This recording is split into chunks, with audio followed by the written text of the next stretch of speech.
আসসালামু আলাইকুম ওয়া রাহমাতুল্লাহি ওয়া বারাকাতুহু। দিন টিভির সময় দর্শকবৃন্দ, আপনাদের সবাইকে স্বাগত জানাচ্ছি আপনাদের প্রিয় অনুষ্ঠান দিনী সমাধানে। সর্বপ্রথম আমরা আল্লাহ রাব্বুল আলামিনের দরবারে শুকরিয়া আদায় করছি, আল্লাহ আমাদের সুস্থ রেখেছেন এবং আজকে এই প্রোগ্রামে উপস্থিত তৌফিক দিয়েছেন। প্রিয় দর্শকবৃন্দ, আপনারা যে নিয়মিত আমাদের অনুষ্ঠান দেখেন, আপনারা জানেন অনুষ্ঠানটি আমরা সরাসরি সম্প্রচার করি, লাইভ টেলিকাস্ট করি ইউকে স্টুডিও থেকে প্রতি সোমবার এবং মঙ্গলবার ইউকে টাইম রাত 8:30, এবং যেটা আমরা বরাবর বলি প্রিয় দর্শকবৃন্দ, এই অনুষ্ঠানটি আমাদের সবার জন্য একটা অপরচুনিটি। আমরা এখান থেকে দিন শিখবো, দিন জানবো, কোরআন হাদিস থেকে আলোচনা শুনবো, আমাদের এলেমকে বৃদ্ধি করবো, আমলকে পরিশুদ্ধ করার জন্য। প্রিয় দর্শকবৃন্দ, আমরা বেশ কিছুদিন থেকে আলোচনা করছি ঈমান নিয়ে। পাশাপাশি আপনাদের দর্শকদের অনুরোধে আমরা সালাত নিয়ে বেশ কয়েকটা পর্ব ইনশাআল্লাহ আলোচনা করতেছি আমরা, আরও করব।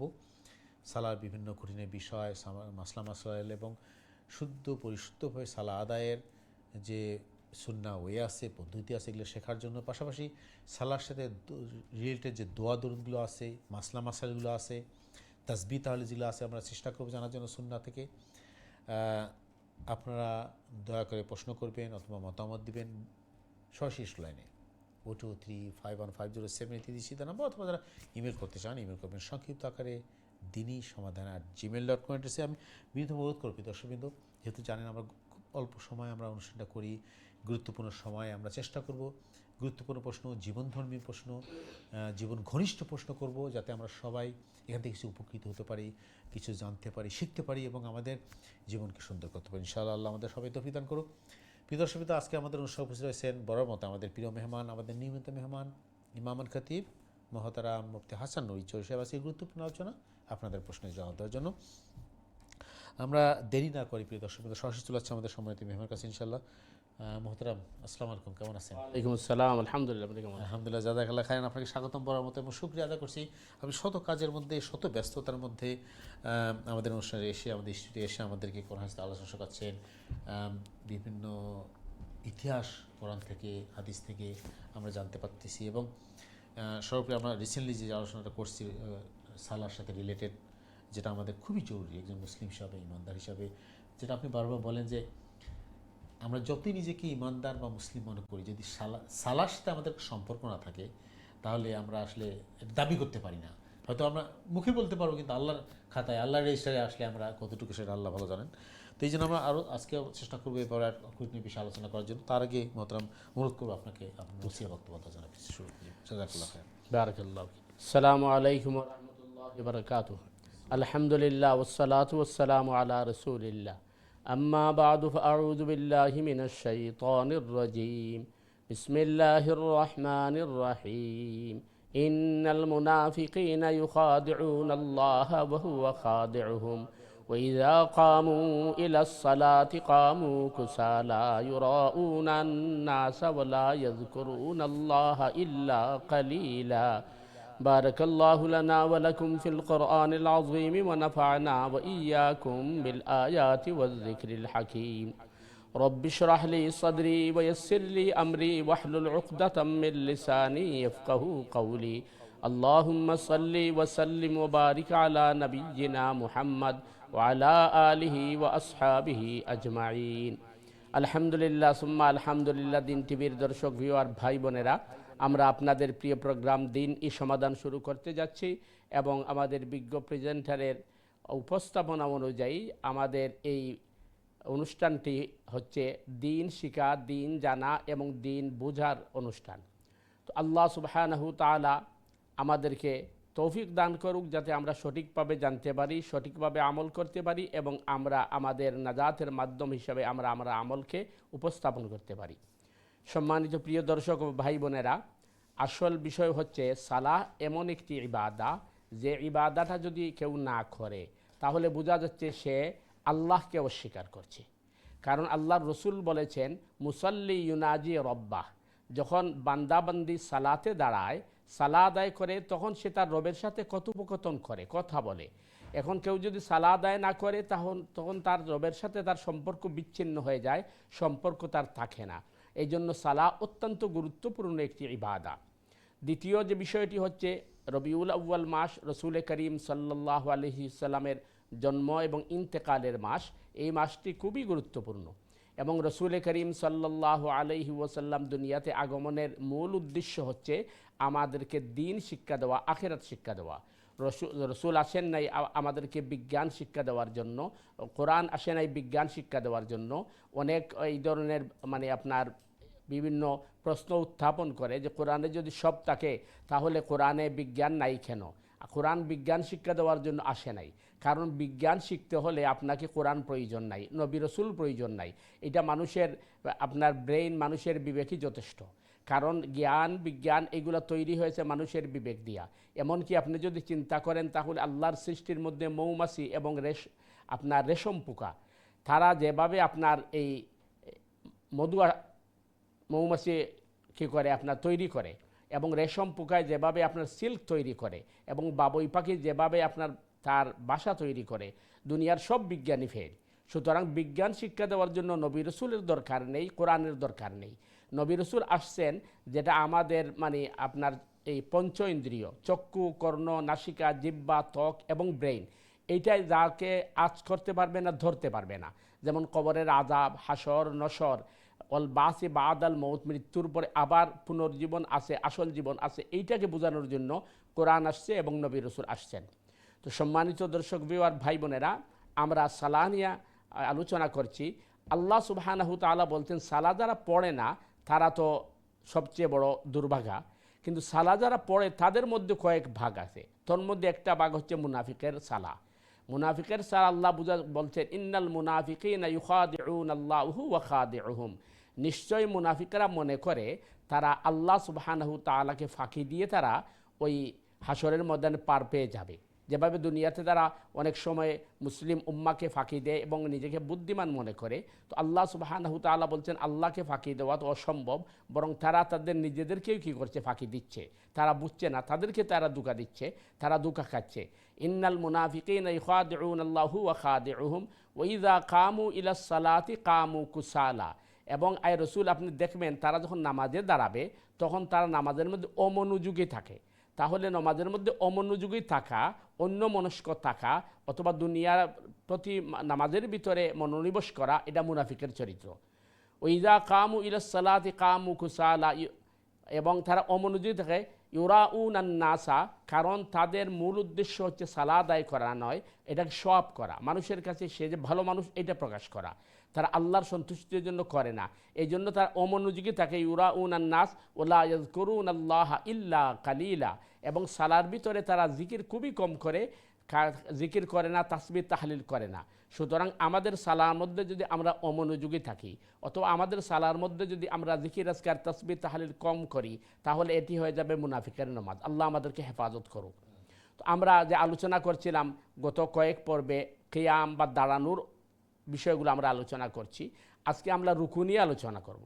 আল্লাহ সুবহানাহু তাআলা বলছেন ইয়া আইয়ুহাল্লাযীনা আমানুর কাউ ওয়াসজুদু, হে ঈমানদারগণ তোমরা রুকু করো এবং সিজদা করো। এবং আল্লাহ সুবহানাহু তাআলা মারিয়াম সিদ্দিকাকে বলছেন ইয়া মারিয়াম কুনুতি লিরাব্বিকি ওয়াসজুদি ওয়ারকাই মা'আর রাকিঈন, হে মারিয়াম তুমি কুনুত করো। কুনুত মানে হচ্ছে আল্লাহ সুবহানাহু তাআলার অনুগত থাকা এবং আল্লাহ সুবহানাহু তাআলার কাছে দোয়া ফরিয়াদ করা, যেভাবে আমরা দোয়ায় কুনুত বলি। তো আল্লাহ বলছেন ইয়া মারিয়াম কুনুতি লিরাব্বিকি ওয়াসজুদি ওয়ারকাই মা'আর রাকিঈন, তুমি কুনুত করো এবং তোমার রবের উদ্দেশ্যে সিজদা এবং রুকু করো। তো রুকু শব্দের অর্থ হচ্ছে ঝুঁকা, অবনত হওয়া। এবং রুকুর ব্যাপারে রাসূল করিম সাল্লাল্লাহু আলাইহি ওয়াসাল্লাম বলছেন রুকু করার সময় আমাদের পিঠ এবং মাথা, অর্থাৎ আমাদের কোমরের অবস্থা আর মাথার সমান থাকবে। অর্থাৎ পিঠের মধ্যে যদি কোনো গ্লাস বসিয়ে দেওয়া হয় তাহলে ওই গ্লাসটা পড়বে না, এইভাবে সোজা থাকতে হবে। এবং হাঁটুটাকে টান করে আমরা হাতের 5 আঙ্গুলকে এইভাবে সরিয়ে সিটি হাঁটুর মধ্যে জড়াইয়ে ধরবো, এইভাবে রুকু করতে হবে। এবং রুকুর মধ্যে আল্লাহ রসুল সাল্লাল্লাহু আলাইহি ওয়াসাল্লাম পড়তেন সুবহান রব্বিয়াল আযীম, সুবহান রব্বিয়াল আযীম, সুবহান রব্বিয়াল আযীম, সুবহানাকাল্লাহুম্মা রব্বানা ওয়া বিহামদিকা আল্লাহুম্মা গফিরলি, সুবহুন কুদ্দুসুন রব্বুনা ওয়া রব্বুল মালাইকাতি ওয়ার রূহ। তো আমরা এই তাসবিহগুলো পড়ার চেষ্টা করব। আর যদি আমরা এই সব তাসবিহ না পারি তাহলে যত বেশি সুবহান রব্বিয়াল আযীম, সুবহান রব্বিয়াল আযীম, সুবহান রব্বিয়াল আযীম আমরা পড়তে থাকবো। এবং রুকুটাকে যদি বা নামাজের প্রত্যেকটা রুকুনকে কিয়াম, রুকু, সিজদা, কওমা এইগুলাকে যদি আপনি সুন্না মোতাবিক আদায় করতে পারেন, তাহলে আপনার নামাজ হবে, আমার নামাজে আমাদেরকে নাজাত দিবে। পাশাপাশি এটা কিন্তু অনেক উলামায়ে কেরামের, শাহ ওলিউল্লাহ মুহাদ্দিসে দেহলভির বক্তব্য অনুযায়ী, যে এই মানুষে যে এক্সারসাইজ করে বা ইয়োগা করে, এইগুলার চেয়েও কিন্তু নামাজের শরীরের জন্য বেশি উপকার করে যদি আমরা নামাজের প্রত্যেকটা রুকুনকে সুন্নাহ মোতাবেক আদায় করি। তো আমরা আসলে সুন্নাহ মোতাবেক আদায় করব এই কারণে, আল্লাহর সন্তুষ্টির উদ্দেশ্যে। কারণ রসুলকে পাঠানো হচ্ছে আমাদের জন্য মডেল বা আদর্শ হিসাবে। এবাদতের ক্ষেত্রে এবং জীবনের সর্বক্ষেত্রে আমরা রসুল সাল্লাল্লাহু আলাইহি ওয়াসাল্লামকে আমাদের আদর্শ বা মডেল হিসাবে আমরা গ্রহণ করব। আল্লাহ সুবহানাহু তাআলা আমাদেরকে সঠিকভাবে সালাত আদায় করার তৌফিক দান করুক। আসসালামু আলাইকুম ওয়া রাহমাতুল্লাহি ওয়া বারাকাতুহু। জাযাকাল্লাহ মোহতারাম, গুরুত্বপূর্ণ নসিহত বক্তব্যের জন্য জাযাকাল্লাহ। প্রিয় দর্শকবৃন্দ, আপনারা যে যেখান থেকে আমাদের অনুষ্ঠানে যোগদান করছেন, আপনাদের সবাইকে স্বাগত জানাচ্ছি। আপনারা শুনলেন কত গুরুত্ব জিনিস সালা নিয়ে মোহতারাম আমাদের আলোচনা করলেন। জাস্ট সূচনা বক্তব্য, আমরা বিস্তারিত আলোচনা করবো ইনশাআল্লাহ। আপনাদের প্রশ্ন এবং জবাব তো আসি, আপনারা প্রশ্ন করবেন, মতামত দেবেন। পাশাপাশি সালা ছাড়াও যদি অন্য কোনো বিষয় আপনি জানতে চান, নির্দ্বিধায় প্রশ্ন করবেন, আমরা চেষ্টা করবো আপনার প্রশ্নে জবাব দেওয়ার জন্য। মোহতারাম, আমরা আলোচনায় আসবো, তার আগে আমরা একটা দর্শকের প্রশ্ন নিয়ে আসি ইনশাআল্লাহ। দেখি আমাদের দর্শক লাইনে চলে আসেন। সময় দর্শক, আসসালামু আলাইকুম, আপনাকে স্বাগত জানাচ্ছি আপনার অনুষ্ঠানে। আপনার প্রশ্ন করুন প্লিজ। ওয়ালাইকুম সালাম রাহমাতুল্লাহি ওয়া বারাকাতুহু। আপনারা ভালো আছেন? জি আলহামদুলিল্লাহ, আপনি কেমন আছেন? জি আলহামদুলিল্লাহ। আমার একটা প্রশ্ন, জি বলেন। যেন আমরা যেন সব সময় যেন যে কোনো সময় আমরা তো মুরগা আশ করতে না, যেন বাত থাকে যদি কবে দাঁতে নষ্ট হয়ে গেছে, তো এই বাত আমরা ডাস্টবিনে না পালাইয়া মাটির তলে রাখলে কোনো গুণ হইত না। আর একটা প্রশ্ন হইল যে মানুষের দেখি আপনারা গাছের মাঝে দুধ দিন, এটা কিটা আপনারা আপনি একটু থামবো। আপনার প্রথম প্রশ্নটা কি? আপনি ভাত মানে কি রাইসের কথা বলতেছেন? রাইস। জি রাইসের কথা বলছি। রাইসের কথা যেটা আপনারা না পালাইয়া নষ্ট হয়ে মাটির তলে কোনো গুণ হয়। আচ্ছা ঠিক আছে, দ্বিতীয় প্রশ্ন বললেন।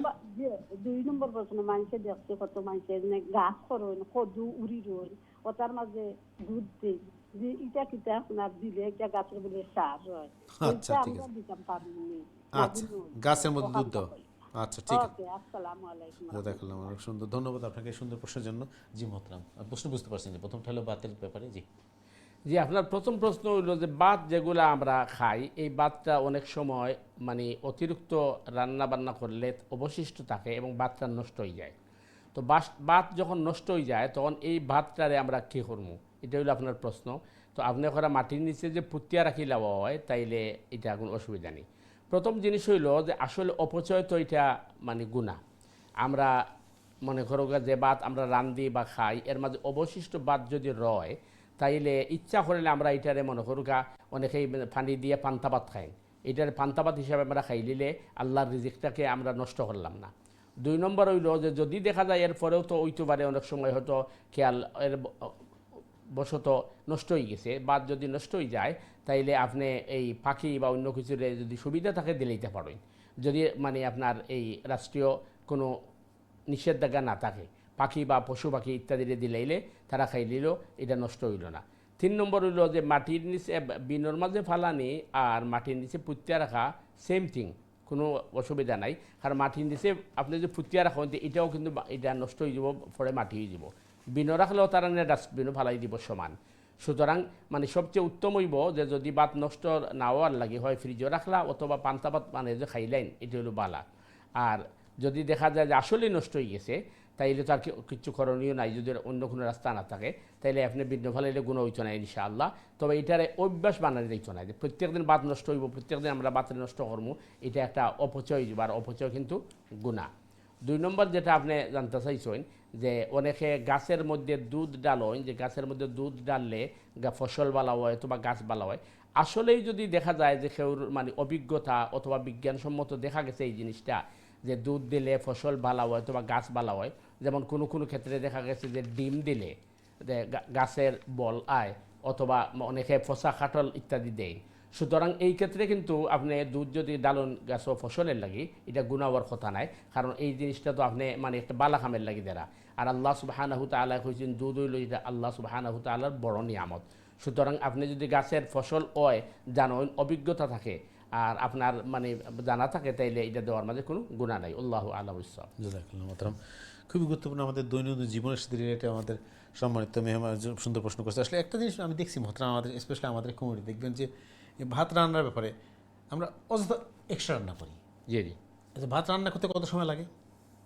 কেন এক্সট্রা রান্না করি? যে সকালে রান্না করেছে সারাদিন কে খা, কেন একটু অল্প করে রান্না করি, তাহলে তো নষ্ট হলো না। আরও সুবিধা আছে, ওইটা তো এখন ফ্রিজে রাখা যায়। হ্যাঁ, ফ্রিজে রাখে কিন্তু পরে খাওয়া যায়। খাওয়া যায় না। অথবা ওই যে- ওই যে পান্তা পাতন রেখে খায়। মেডিকেল সায়েন্সের বলছে আপনি ভাতটা এমন একটা জিনিস, সুগার কিন্তু জি। এটা আপনি ফ্রিজে রেখে বেশি সময় একদিন পরে খাওয়াটা ডাক্তাররা বলে শরীরের জন্য ভালো না। ওইটা ঠিক আছে, কিন্তু যদি নষ্ট হওয়ার ডর থাকে, হ্যাঁ, নষ্ট হওয়ার জন্য, এক্সট্রা হয়ে হ্যাঁ, গেছে, ফ্রিজে রাখেন, হ্যাঁ। আপনি মাঝে মধ্যে এটা খেয়ে ফেললেন। সবচেয়ে বড় কথা হলো যে মেইন জিনিস হলো যে আমরা একটু হিসাব করে অপচয় করা তো খুবই অন্যায়। আপনি যেটা বললেন যে এটা হারামের পর্যায়ে, যে যেটা আল্লাহর নিয়ামত রেজেক আমাদের, এটা আমরা নষ্ট করবো কেন? একটু কেয়ারফুলি হই, তাহলে আমাদের যে কোনো খাদ্যই তো অপচয় করা ঠিক না। অবশ্যই। এই বিশ্বে মিলিয়ন মিলিয়ন মানুষ খেতে পারে না। অবশ্যই তা আমাদের আল্লাহ তৌফিক দিয়েছেন বলে আমরা অযথা নষ্ট করবো, তো ঠিক না। অবশ্যই। আল্লাহ আমাদের সবাই বোঝার তৌফিক দান করুক। খুবই সুন্দর প্রশ্ন করছেন প্রিয় আমরা সম্মানিত দর্শক। আমরা যে আলোচনায় ছিলাম সালার ব্যাপারে, এবং আপনি খুব সুন্দর একটা কথা বলছেন যে সালাটা আমরা সঠিকভাবে আদায় যদি করতে না পারি, এবং সালাটা হলো আল্লাহর সাথে যোগাযোগ, কানেকশন, এবং এটা এই জন্যই এত সালাকে গুরুত্ব দেওয়া হচ্ছে। এই একটা মাত্রই মানে ইবাদত যেটার সাথে আল্লাহর সাথে ডাইরেক্ট কানেকশন আমরা এস্টাবলিশ করতে পারি, এবং এই জন্যে সালাকে এত গুরুত্ব দেওয়া হচ্ছে। এবং বলা হচ্ছে যে সালা যে সঠিকভাবে আদায় করে না, নিয়মিত আদায় করে না, সে আসলে সত্যিকারের মুমিন না। তো এই জন্যে আমাদের একটু এভাবে কেয়ারফুল হওয়া দরকার যে আমরা দুনিয়াতে কয়দিন থাকবো, আলটিমেটলি গোল আমাদের কোথায় যেতে হবে। তো আমরা সালার ব্যাপারে অন্য কিছু দেখেন, আপনি অবশ্যই এই জিনিসটা দর্শকরা খেয়াল করবেন। যেমন অন্য ইবাদতের ব্যাপারে কিন্তু অনেক আমরা হজ করতেছি, জাকাত দিচ্ছি, রমাদানের রোজা এবং অন্য ইভেন রাফুল রোজার ব্যাপারে খুবই কনসার্ন, কিন্তু দেখবেন সালার ব্যাপারে আমাদের একটু অনীহা। আমরা অন্য সব কাজ করতেছি, এবং আমাদের দৈনন্দিন জীবনের যে জীবনে চলার সাথে যে জিন্দিগির যে কাজ, সেখানে কিন্তু আমাদের আটকে থাকে না। সবাই বাজার ঘাট, কাজকর্ম, অফিস আদালত, বাসার কাজ, কোনো কিছু বন্ধ নেই। কিন্তু সালা যখন আসবে আমরা একটু আমাদের নেগলিজেন্সি চলে আসে, আমাদের একটু খামখেয়ালি অবহেলা চলে আসে। এটা থেকে বাঁচার উপায় কী মতো? কারণ আপনি বললেন যে সালাকে যদি সঠিকভাবে আমরা আদায় না করতে পারি, তাহলে আমাদের বাঁচার কোনো উপায় নেই। তাহলে আমরা কীভাবে এটাকে আরও গভীরভাবে মনোনিবেশ করে সালা আদায় করতে পারবো? প্রথম বিষয় হচ্ছে যেটি আপনি বলছেন যে দেখেন সালা অনেকে আদায় করে না, কিন্তু দেখা যায় বড় কুরবানি দেয়, জাকাত দেয়, অথবা মনে করেন হজ করে, ইত্যাদি ইত্যাদি। যেটা কোরআন বলছে যে একদল সালা আদায়কারী ওরা মুনাফিক, ওরা সালা আদায় করে না আল্লাহর জন্য, ওরা সালা আদায় করে সওয়াব করে। তো যেহেতু মনে করেন আপনি কুরবানি, জাকাত এবং হজ, ওইটার মধ্যে কিন্তু অনেকটা লৌকিকতা থাকে, সওয়াব থাকে। মানুষের হাজি সাহেব দেখতে পারে, মানুষের হাজি সাহেব ডাকবে, মানুষের দাথা বলবে, অথবা মানুষের মনে করবে বিশাল কোরবানি দিছে উনি। এই ধারণায় অনেকেই কী করে, আর না যদি সত্যিকার অর্থে উনি ইবাদতের জন্য করতো, তাই সালা উনি ত্যাগ করতো না। আর দ্বিতীয় বিষয় হচ্ছে যে সালা না পড়লে যে সঠিক মুমিন থাকা যায় না, এই অনুধাবনটা আমাদের আসতে হবে। যেটা হাদিসের মধ্যে বলা হচ্ছে যে এটা হচ্ছে বান্দা তার মালিকের সাথে কথোপকথন করে। আমরা যাকে ভালোবাসি, আমাদের পরিবার অথবা আমাদের ফ্রেন্ড সার্কেল, আমরা সবসময় টেলিফোনে যোগাযোগ রাখি, কেন? তার সাথে আমার ভালোবাসা আছে। তো আমার মালিকের সাথে আমার ভালোবাসা রাখার একমাত্র মাধ্যম হচ্ছে সালা। তো আমি যে সালা আদায় করি না, তাহলে বোঝা গেল আমি মালিক থেকে বিচ্ছিন্ন হয়ে পড়েছি, অথবা মালিককে অস্বীকার করছি। এই জন্য মানে আমাদের দ্বিতীয় জিনিস হচ্ছে যে প্রত্যেকটা জিনিসেরই আপনার কি আছে, এই আপনি যদি রোজা রাখতে না পারেন পরে কাজা করতে পারবেন, বা জাকাত ফরজ না হলে সবার উপরে জাকাত ফরজ নয়, কিন্তু সালাদ ধনী গরিব মহিলা পুরুষ সবার উপর ফরজ, সর্বক্ষেত্রে ফরজ। এই জন্য এই ইবাদতের গুরুত্ব বুঝতে হবে এবং গুরুত্ব সহকারে আদায় করতে হবে। ইনশাআল্লাহ আল্লাহ আমাদের সবাই বোঝার তৌফিক দান করুন। আমরা চেষ্টা করছি একটু গুরুত্ব সহকারে জিনিসটা আলোচনা করার জন্য। কারণ হলো যে আমরা যারা নিজেকে মুসলিম দাবি করি, ইমানদার মনে করি, আমরা কি সত্যিকারের সালাটাকে সঠিকভাবে যেভাবে আদায় করার দরকার সেভাবে করতেছি কিনা, এবং এর গুরুত্বটা দিচ্ছি কিনা আমরা আলোচনা করবো। অসুবিধা আপনারা অংশগ্রহণ করবেন, ইনশাআল্লাহ প্রশ্ন করবেন, মতামত দিবেন সরাসরি স্টুডিও লাইনে 0203515073, অথবা যারা ইমেল করতে চান ইমেল করবেন সংক্ষিপ্ত আকারে dini-samadan@gmail করতেছে। চলে আসছে আমাদের পরবর্তী দর্শক আছে, দেখি আসলে লাইনে সময়। দর্শক আসসালামু আলাইকুম, আপনার প্রশ্ন করুন প্লিজ। হ্যালো ভাইয়া, আসসালামু আলাইকুম। আসসালামু আলাইকুম মোহাম্মদ মিয়া ভাই, কেমন আছেন? আলহামদুলিল্লাহ আলহামদুলিল্লাহ, আপনারা ভালো আছেন? আলহামদুলিল্লাহ। জি, আপনাকে আপনার কথা শুনে ভালো লাগতেছে, বলেন। আপনি আপনারা বা আপনার যে কন্ট্রোল দ্বারা মানে এসবরে আমি মানে থ্যাংক ইউ দিয়ে রাখি, মানে আমার একটু জাযাকাল্লাহ। সময় দিন গতিকে। জাযাকাল্লাহ আমার খাইর। একটা প্রশ্ন, তারপরে একটু সময় দুইটা একটা হাদিস আছে, হাদিস কিন্তু আমি পুরা গেলে আপনি আমি খালি না একটু কইলে হুজুরে জি বুঝিল। জি জি তবে জি জি এই যে আমরা আগেকার জায়গা তো এই যে দাস দাসী, যেমন আর সিলেটে ভাষা কয় খামলা বেটা খামলা বেটি, তা আমি দাসী তো যাই কি, একটা ঘটনা আছে দাসী আর মালিকের দাসী, কিন্তু নাম আমি এটা কত লম্বা নাম আমার মনে নাই। তো ঘটনাটা হইল কি, আমি লাস্টে যাই আর কি, যে দাসিয়ে যখন যে মালিকই নিতে, তো দাসিয়ে হইলে বলে আমারে নিতে হইলে শর্ত আছে এশার নামাজের পরে ফজরের নামাজ আগুন তাও তুমি খাম করাইতে আসতে না। তো এটা তাই মানছে। তখন এই দাসীটায় আপনার নমাজ পইরা দোয়া কররা যে আল্লাহ তুমি আমারে মায়া করছো, আমারে দয়া করছো, গতিকে আমার ও জায়গা টানছো। তখন মালিক যে মালিকে হইনা না দোয়া তো তুমি এরকম করতাই না, তুমি ইলা তোমার মায়া করলা গেলা, তুমি বুঝলাই গেলা। তো তাই সে কইছে বলে তুমি হাদিস এটা জানো না, হাদিসের ওই মর্ম তুমি অক্ষত হইল কিয়া যে তুমি তোমার লাগাল মানুষে আল্লাহ মায়া করো, গতিকে তোমারে মায়া করেন, গতিকে আল্লাহ আমার ও গরু আইনা আমার জব দিছ, আমারও মায়া করছে, যদি আমার মায়া না করতে তুই কোন আমার আইনা দিলা না রে। আমার যুক্তিটা হইলো, প্রশ্ন আইছে ওখন আল্লাহ যারে মায়া করই, যে ও মানুষের গরু আল্লাহ দাসী আইনা দেন, ও দাসীর আল্লাহ মায়া করেন, গতিকে ও গরু আইনা দেন। আমার প্রশ্ন হইল গিয়া যে এটা আমি আমার ব্যক্তিগত এটা আমি চিন্তা করি পাইছি যে আল্লাহ যারে মায়া করবা ও গরু আইনা দাসীর আইনা দিবা। আমার প্রশ্ন হইলো বর্তমানে যে আমরা কিছু সংকট এই যে হুজুর মৌলানা মুফতি মৌলানা এই যে করে করে যে আপনার এই যে সুদ গুড় ঘুষ করাও যত খারাপ মানুষ আছে, মানে পয়সা নিবার লাগে পয়সা দিবার লাগে করে করে আটু, ওই তো এটা সেবা নাই, এর সেবা করা যেহেতু আমার আমার চিন্তাতে দাঁড়ানো লিখা যে এরা আল্লাহ মায়া করি না, যদি মায়া করতে তো এই ধরনের মানুষের আল্লাহ সারিয়ে ফাটাইলা না, এরারে মায়া করি না, গতি করতে এই যে সুদূর গুছে করে করে আটন মসি মাদ্রাসা বানাইয়া এরা সেবা করা। আমার যুক্তিটা মানে চিন্তা ধারণা করে পাইছি যে আল্লাহ কি কো আছে, আল্লাহ যারা মায়া করবা ও মানুষই না, ও মানুষের আল্লাহ সার্ভিস করে যায়। এইটা আমার একটা চিন্তা ধারণা, এটা হুজুরা কতটুকু মানে গ্রহণযোগ্য নিবা, ওই এই এই এই প্রশ্নটা আমার হুজুরের কাছে বুঝতে পারছি। জি, বুঝতে পারছি। ধন্যবাদ মিয়া ভাই, আপনার আপনি ওকে, আসসালামু আলাইকুম। ভালো পড়াশোনা করেন, গবেষণা করেন। ধন্যবাদ আপনার জন্য সুন্দর সুন্দর প্রশ্নের জন্য। জি মহতরম। জি যে আসলে আল্লাহ রসুল সাল্লাল্লাহু আলাইহি ওয়াসাল্লাম বলেছেন মান ইউরিদিল্লাহু বিহি খাইরান ইউফাক্কিহু ফিদ্দীন। আল্লাহ সুবহানাহু তাআলা যারার কল্যাণ চান, যারার মঙ্গল চান, আল্লাহ তারার দিনের বুঝ দান করেন। সুতরাং যদি দিনের বুঝ আল্লাহ দান করেন, তাইলে বোঝা গেল আল্লাহ তান কল্যাণ চায়রা।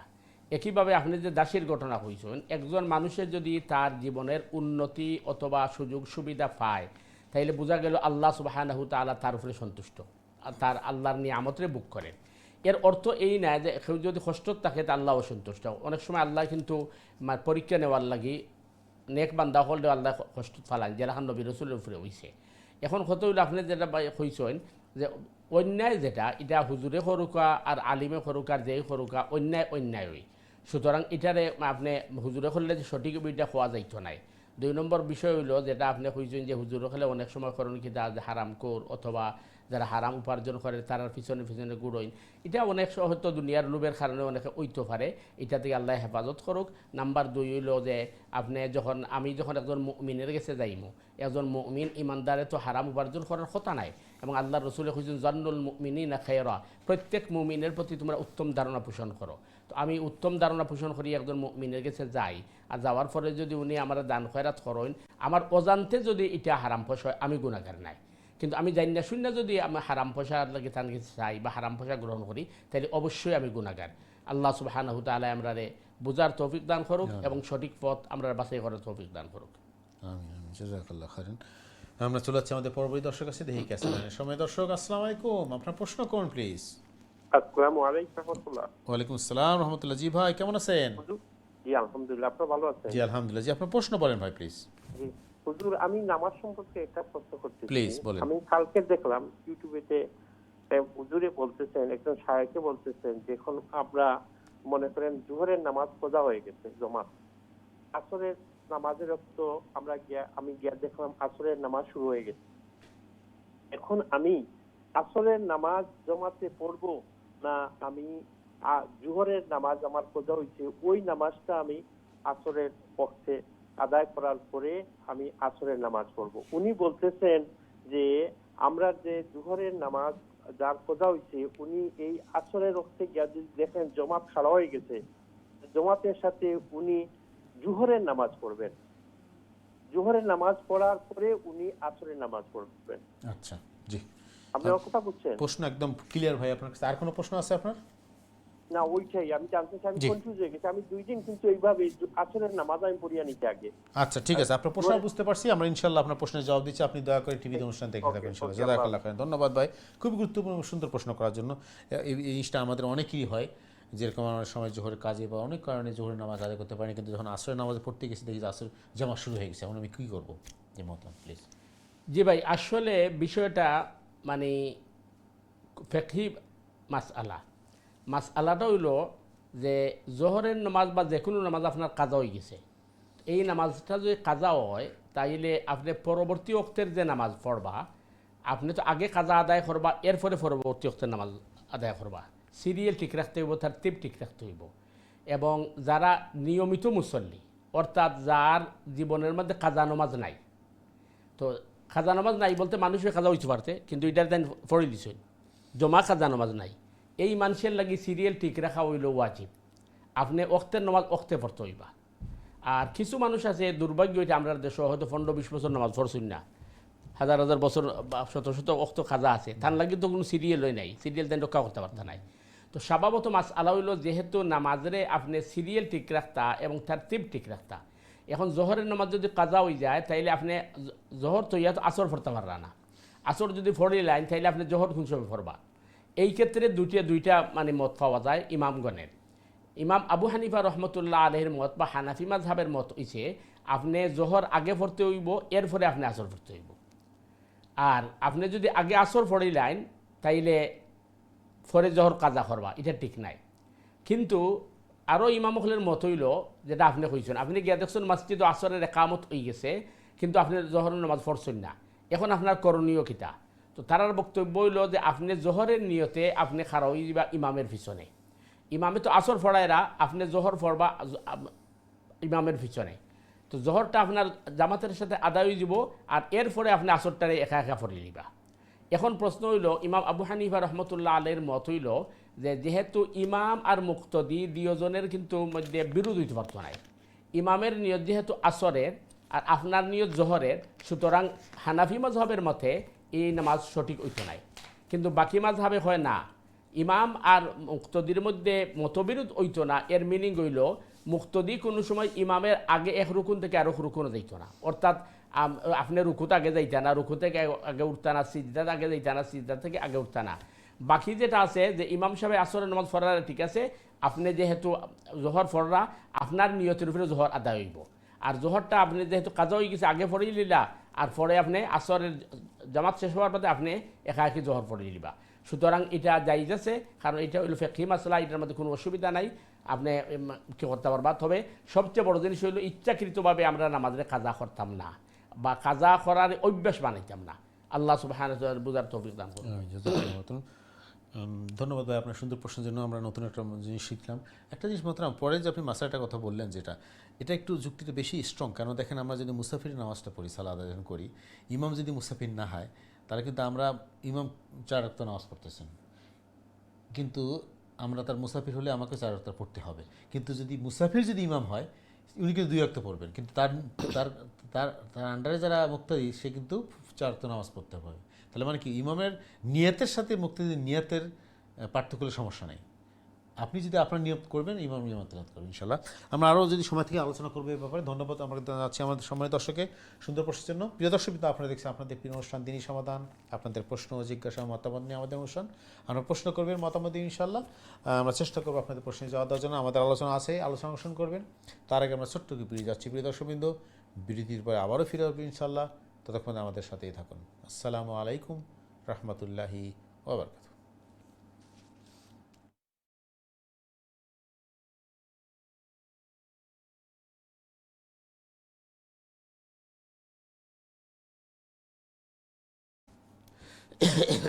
আসসালামু আলাইকুম রহমতুল্লাহি ওবরকাত। দিন টিভির সময় দর্শকবৃন্দ, বিরতির পরে আবার আপনাদের স্বাগত জানাচ্ছি আপনাদের প্রিয় অনুষ্ঠান দিনই সমাধানে। আপনারা যে যেখান থেকে আমাদের অনুষ্ঠানে যোগদান করতেছেন, আপনাদের সবাইকে স্বাগত মোবারকবাদ। প্রিয় দর্শকবৃন্দ, আমাদের অনুষ্ঠানে উপস্থিত হয়েছেন আমাদের প্রিয় মেহমান, আমাদের নিয়মিত মেহমান ইমাম খতিব মহতারাম মুফতি হাসান চৌধুরী সাহেব আজকে গুরুত্বপূর্ণ আলোচনা এবং আপনাদের প্রশ্নের জবাব দেওয়ার জন্য। আপনাদের প্রশ্ন করতে চান দয়া করে প্রশ্ন করবেন সরাসরি লাইনে 023515073 দিস দ্য নাম্বার। আপনার টিভি স্ক্রিন নাম্বার দেখতে পাচ্ছেন, অথবা যারা ইমেল করতে চান ইমেল করবেন সংক্ষিপ্ত আকারে dini@gmail.com অ্যাড্রেসে। আমরা আলোচনা করছি সালা নিয়ে, এক্সকিউজ মি। পাশাপাশি আমরা আমাদের জীবনে চলার পথে দৈনন্দিন জীবনে ধর্মীয় জীবন ঘনিষ্ঠের যে বিষয়গুলো আছে আমরা চেষ্টা করি ফোকাস করার জন্য, আলোচনা করার জন্য ইনশাআল্লাহ। সো আপনারা সবাই অংশগ্রহণ করবেন। নতুন আমরা দর্শক প্রশ্নে যাব, যার আগে যে আলোচনাটা আমরা ছিলাম যে আমাদের সালা আমাদের জীবনে, আমাদের মুসলিম বা ইমানদার যারা মনে করি তাদের জীবনের একটা একদম অঙ্গাঙ্গী হয়ে জড়িত। মানে সালা নাই কিন্তু মুসলিম দাবি করে এটা হয় না, আবার মুসলিম যে সে সালা থাকতে পারে না। এটাকে এত গুরুত্ব দেওয়া হলো, কিন্তু আমরা আমাদের জীবনে, আপনি যেটা আগে বলছিলেন বিরতির আগে, যে আমরা অনেকে সালা আদায় করি জাস্ট দেখানোর জন্য, যে সালা না করলে কেমন হয়, মানুষ কি বলবে, বা বয়স হয়ে গেছে ইত্যাদি ইত্যাদি। কিন্তু সালা যে পরিপূর্ণ হক, কেন আমরা সালা আদায় করতে হবে, সালা আদায়ের যে সঠিক পদ্ধতি, সঠিক সুন্নাহ ওয়ে, সেটাকে সঠিকভাবে আদায় করা হচ্ছে কিনা বা করা কতটুকু গুরুত্ব, আমরা এটা অনুধাবন ঠিকমতো করি না। যদি আমরা করতাম ঠিকভাবে তাহলে কিন্তু আমরা সালার প্রতি আমাদের মনোযোগী হতাম, আরও সালাকে গুরুত্ব দিতাম এবং সঠিকভাবে সালার যে বিভিন্ন পদ্ধতিগুলো রয়েছে, সালার যে বিভিন্ন খুঁটিনাটি বিষয় যেগুলো রয়েছে, এগুলোকে আমরা বেশি প্রাধান্য দিতাম, আরও গুরুত্ব দিতাম। এই ব্যাপারে আপনার নসিয়া বক্তব্য কী হবে? দেখেন, আমরা সালাত অবশ্যই গুরুত্ব দিতে হবে। 2 নম্বর বিষয় হচ্ছে, আমরা আগের যে আমাদের খোলার ছিলেন ওনার ওই বিষয়টা নিয়ে আমরা একটু আলোচনা করি। কারণ বিষয়টা হচ্ছে যে একজনে তার জোহরের নামাজ কাজা হয়ে গেছে, আসরের সময় মসজিদে পৌঁছে তখন একামত হয়ে গেছে। যদি দেখা যায় সময় আছে তাইলে উনি আগে জোহর আদায় করবে। তো এখন দেখছে উনি সময় নাই, একামত হয়ে গেছে, উনি আসরের জমাতে শরিক হবে, তো ওনার তো জোহর বাকি রয়েছে। জি, উনি জোহরের নিয়তে দাঁড়াবে না আসরের নিয়তে দাঁড়াবে, এটা নিয়ে ইমামদের মধ্যে মানে ভিন্ন মত আছে। কিন্তু বিষয়টা হচ্ছে ওই যে আপনি আগে যেটা বলছেন, হাদিসে আল্লাহ রসুল বলছেন ইন্নামাল আমালু বিন্নিয়াত, প্রত্যেক মানুষের আমল নির্ভর করে তার নিয়তের উপর। সে কিসের জন্য করতেছে? তাইলে আমার আমল নির্ভর করে আমার নিয়তের উপর, ইমাম সাহেবের আমল নির্ভর করে ইমাম সাহেবের নিয়তের উপর। এখন একই জিনিস দেখা যাচ্ছে যে মনে করেন বিশেষ করে রামাদান মাসে আপনি দেখবেন অনেক বাইরে আসতে দেরি হয়েছে, তখন ফরজ শেষ হয়ে গেছে, তারাবি শুরু হয়ে গেছে। তো উনি এসে ফরজ নামাজকে একা একা পড়ছেন, তারাবিতে জমাতে শরিক হয়েছেন। এটা তো সঠিক নয়, কারণ আপনি ফরজটারে পড়লেন একা আর সুন্নতটারে পড়লেন জামাতে, তাহলে ফরজটাকে গুরুত্ব বেশি দিচ্ছেন। 1 নাম্বার 2 হচ্ছে আপনি ওই সৈয়দুনা উসমান রাদিয়াল্লাহু তাআলা আনহু, ওনাকে যখন মানে আপনার শত্রুরা ঘেরাও করছে, ওরা তো মানে ইসলাম বিরোধী ছিল, তখন যখন নামাজের সময় হয়ে গেছে তখন ওরা কিন্তু নামাজ কায়েম করছে মসজিদে নববীতে। তখন উসমান রাদিয়াল্লাহু তাআলা আনহুর পক্ষে যারা ছিলেন ওরা জিজ্ঞেস করছেন যে ওরা তো হচ্ছে বিদ্রোহী, আমরা কি এদের পিছনে নামাজ পড়বো? উসমান রাদিয়াল্লাহু বলছে অবশ্যই, কারণ ওরা যে অন্যায় করছে জালিম তারা, কিন্তু নামাজ তো আল্লাহর জন্য করতেছে। তাইলে ওই বিদ্রোহী যারা আছে তারা যখন নামাজ পড়াবে তাদের নিয়ত তাদের, আমার নিয়ত আমার, কিন্তু তোমরা জমাত বাদ দিও না। আচ্ছা, হাদিসের মধ্যে আরেক ঘটনা পাওয়া যায় যে এক সাহাবী, তিনি মসজিদ কুবার ইমাম ছিলেন। তো তিনি করতেন কি, প্রথমে রাসূল করিম সাল্লাল্লাহু আলাইহি ওয়াসাল্লামের পিছনে নামাজ পড়তেন বরকতের জন্য, ফজিলতের জন্য। এরপরে তিনি তার মসজিদে গিয়ে ইমামতি করতেন। তাহলে তিনি যে রাসূল করিম সাল্লাল্লাহু আলাইহি ওয়াসাল্লামের পিছনে নামাজ পড়লেন, তার ফরজ আদায় হয়ে গেছে। এরপরে তিনি যখন ইমামতি করছেন তখন তারটা নফল, আর ইমাম হিসাবে। সুতরাং যারা তার পিছনে নামাজ পড়ছে তারা তো ফরজ নামাজ, তারা ফরজ নামাজ, তো এটা তো নামাজ হয়ে যাচ্ছে। এতে বোঝা যাচ্ছে যে আসলে মানে নামাজ হওয়ার মধ্যে কোনো অসুবিধা নেই। হ্যাঁ, ইমাম সাহেবদের যে ভিন্ন মত, এটা আমরা শ্রদ্ধা করি, কিন্তু এটার মধ্যে এরপরে আরবিয়ান যারা আছে তারা বলেই কথা যে আপনি যদি দেখা যায় লেটে গেছেন, তারাবি শুরু হয়ে গেছে আর আপনি ফরজ পড়েন নাই, আপনি ওই তারাবির মধ্যে ফরজের নিয়তে দাঁড়াবেন। ইমাম সাহেব 2 রাকাত সালাম ফিরানোর পরে আপনি 2 রাকাত পড়বেন, মানে আপনি কি তাহলে ফরজের সবটা পেয়ে গেলেন, জমাতে সবটা পেয়ে গেলেন। এবং তারা যে দলিল দেন, যেটা বললাম মসজিদ কুবার ইমাম 1, দ্বিতীয় তাদের দলিল হচ্ছে যে জিবরিল আমিনে আল্লাহ রসুল সাল্লাল্লাহু আলাইহি ওয়াসাল্লামকে প্রথম 2 দিন এই 10 ওয়াক্ত নামাজ পড়াইছেন, নামাজ ট্রেনিং দিছে নাকি। প্রথম দিন 5 ওয়াক্ত, দ্বিতীয় দিন 5 ওয়াক্ত। প্রথম দিন আপনার এই ওয়াক্তের স্টার্টিংয়ে, আর দ্বিতীয় দিন ওয়াক্তের শেষ সময় পৌঁছে আল্লাহ রসুল সাল্লামকে বলছেন আপনি কি নামাজের রক্ত বুঝছেন। তাহলে জিবরিল আমিনে যে 10 রাকাত নামাজ পড়াইছেন ওই সময় তো জিবরিলের ভিতর নামাজ ফরজ না, বুঝতে পারছেন? জিবরিলের ভিতর নামাজ ফরজ না। রসুল করিম সাল্লাল্লাহু আলাইহি ওয়াসাল্লাম তো তার ইক্তেদা করছেন, কিন্তু রসুল তো ওই নামাজকে রিপিট করেন নাই। সুতরাং এই হিসাবে মানে আলাগত ভিন্নতা থাকলেও উত্তম এই জিনিসটা, যেহেতু জহর কাজা হয়ে গেছে, আপনি আসরের মধ্যে জহরের নির্দেশ দাঁড়িয়ে যাবেন, এরপরে আসর বা ইমাম সাহেব একটা আসর হবে, আপনারটা জহর হবে, এরপরে আপনি আসরটা আদায় করে দিবেন। এই জন্য ওই যে সবচেয়ে গুরুত্বপূর্ণ মাসলা মাসাইল না জানলে অনেক ধরনের ভুল ভ্রান্তি হয় এবং অনেক ফজিলত থেকে আমরা বঞ্চিত হয়ে যাই। কনফিউশন তৈরি হয় যে আসলে কোনটা করব এবং এখানে তখনই আমাদের ফেকরাগুলো তৈরি হয়। জি জি, মানে ফেতনা যে তৈরি হয় এইভাবেই, যে যখন আমি একটা জিনিস জানি না তখন এক একজন এক এক কথা বলে আমাদের মধ্যে বিভ্রান্ত তৈরি হয়। এই জন্যই তো প্রিয় দর্শক আমার মহতারাম বলেন যে আমাদের একটু পড়াশোনা করা দরকার। ইসলামী জলসা যেগুলো হয়, ইসলামী আলোচনা যেখানে হয়, ইসলামের যে আমাদের ইসলামী অনুষ্ঠান যেগুলো হয়, এগুলো আমাদের দেখা দরকার, অংশগ্রহণ করা উচিত। এতে আমাদের এই কিছুটা হলেও ধারণা ঠিক হবে, কনফিউশনগুলো দূর হবে এবং সঠিক জিনিসটা আমরা জানতে পারবো যে কোন মাসালটা ঠিক, কোন মাসাল ফারাক করা উচিত এবং কোথায় যে বিরোধগুলো আছে সেগুলো। যেমন আজকে আপনি সুন্দর কথা বললেন যে ইমামদের মধ্যে বিরোধ আছে, যে কোনো একটা মানতে পারি, কোনো সমস্যা নেই, এবং যে যেটাকে ভালো মনে করেন আপনার। আল্লাহ আমাদের সবাই তৌফিক দান করুন। প্রিয় দর্শকবৃন্দ, সো আপনারা প্রশ্ন করবেন ইনশাআল্লাহ। সালার ব্যাপারে খুব গুরুত্বপূর্ণ আলোচনা আমরা করছি, পাশাপাশি আমাদের দৈনন্দিন জীবনে চলার পথে আমাদের যেগুলো শেখা দরকার, জানা দরকার, আমরা এই ব্যাপারে আলোচনা করবো ইনশাআল্লাহ। মহতরম, আমাদের এক ভাই প্রশ্ন করছেন, আমাদের এই জিনিসটা জানা দরকার ইনশাআল্লাহ। আমরা তার আগে একটা কলার নিয়ে আসি, কলার লাইনে আসি, আমরা এরপরে আমাদের অনলাইনে প্রশ্নে যাবো ইনশাআল্লাহ। দেখি কে আছেন লাইনে। সময় দর্শক, আসসালামু আলাইকুম, আপনার প্রশ্ন করুন প্লিজ। ওয়ালাইকুম সালাম। ওয়ালাইকুম সালাম। জি, আপনার প্রশ্ন বলেন ভাই। জি, আপনার প্রশ্ন দয়া করে আপনার টিভির ভলিউমটা কমিয়ে দিয়ে আমাদের সাথে ফোনে কথা বলবেন প্লিজ। জি জি বলেন। মুফতি সাহেবের কাছে আমার একটা প্রশ্ন। বলেন। যে হাদিস শরীফ বয়ান করা মানে সাধারণ মানুষের লাগি ঠিক আছে নি? যে বুক দেখিয়া হাদিস পড়া বা হাদিস হওয়া কোনো মজলিসের মাঝে বইয়া ইগু ঠিক নেই। আচ্ছা, ঠিক আছে, বুঝতে পারছি। আর জামাত যে আমরা বিশেষ করিয়া তাবলিগি জামাত বা অন্যান্য জামাত যে আছে, কুরআন এবং সুন্নাহর আলোকে এই জামাত হল কতটুকু সঠিক একটু বুঝাইয়া হইলে উপকৃত হইব। আসসালামু আলাইকুম। ওয়ালাইকুম আসসালাম। জি মোহতারাম। জি ভাই, আসলে খুবই গুরুত্বপূর্ণ বিষয়। প্রথম বিষয় হয়েছে যে আমি কোনো হাদিস ফেসবুকও পাইয়া অথবা কোনো বুকও পাইয়া অথবা কোনো জায়গা পাইয়া এটারে যদি আমি বর্ণনা করি, এটা কতটুকু সঠিক। আসল বিষয় হইল যে হাদিসের ব্যাপারে আমরা খুব বেশি সতর্ক থাকতে হইব। তার কারণ আপনি জানেন যে আমরা হাদিসের মধ্যে সহি, জঈফ, মৌজু, জাল হাদিসগুলো আছে।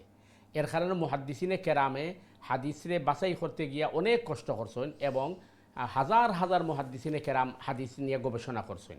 এখানে আল্লাহ রসুল সাল্লাল্লাহু আলাইহি ওয়াসাল্লাম এরশাদ করছেন যে কেউ যদি আমার দিকে কোনো জিনিসের সম্পৃক্ত করে আর এটা আমার তাকে না হইয়া থাকে, তাহলে তার ঠিকানা জাহান্নাম। কত বড় সতর্কতা।